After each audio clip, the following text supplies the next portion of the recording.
The cost of going to college in Arizona is about to increase again. Next week, the Arizona Board of Regents is set to vote on whether ASU should raise tuition by 3%. That bumps it up for in-state students to nearly $10,000 a year for the next school year. Maricopa Community College's tuition is much lower, but after a recent hearing, students will be expected to fork over 6.5% more this fall to about $2,430 a year. So how do parents and students prepare for the higher bill? Attorney Jonathan Fruitkin is here from the Fruitkin Law Firm. Thank you so much for being here. Thank you. So, how can parents avoid more debt, and students too?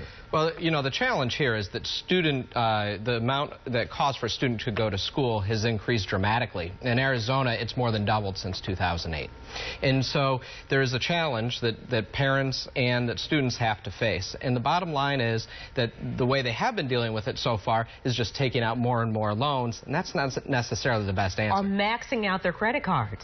They are. So it's kind of wherever they can get it. You see people going in getting their maximum federal loans, they'll get private student loans, and then the credit card bills start. And so it's a trap for people who don't think it through. And then they start filing for bankruptcy. They get into this spiral and they can't get out. Yeah, the challenge in bankruptcy is that student loan debt is not discharged. Since the bankruptcy law changed a few years ago, even private student loan debt is not discharged in a bankruptcy. So these people get stuck. And for the federal programs, you could always go and ask for a program that will allow you to repay based on your income.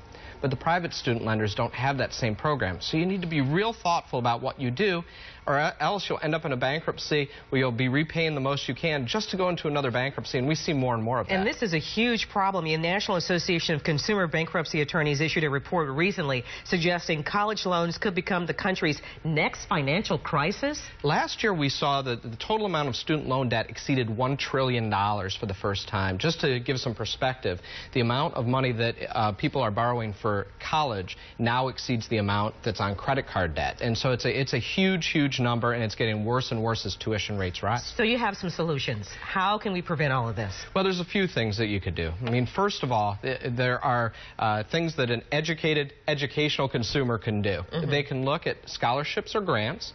They can look at work study. And then they should be real careful once they start looking at both the government and the private student loans that are available. Remember, you're going to have to pay them back. But what we're seeing more and more is people who understand that there are other resources available other than going directly to a four-year university. Besides the traditional community college route, there are also programs from big universities like MIT and Stanford that allow people to take classes for free online. And so if you're just looking to learn and you're going to college just to learn, not for the degree, then that's a great opportunity to pay nothing. And you can put that on your resume, get credit for that. You can, because you're learning those same exact skills that somebody who is attending MIT or Stanford is, and you should be trumpeting the extra things that you do to learn. I like that idea. What do you think about the new White House College Scorecard program? Well, remember, everybody who is going to school who is using federal student loans, there needs to be more transparency. So the White House decided that they are going to have a scorecard program that would allow people to analyze their graduation rates, the loan default rates, and then let them know a little bit about what they can expect as far as income once they come out of school. It's really important to think about these things ahead of time, not just for the student, but for the parents who often foot a lot of the bill. Excellent information. Thank you so much, Jonathan Fruitkin from the Fruitkin Law Firm. Now, to learn more, visit the Fruitkin Law Firm. Also, check out College Crossing, which works nationwide with high school students, college students, and professionals in the area of advising, planning, and organization. So check out both of those websites. We'll be right back with today's top stories.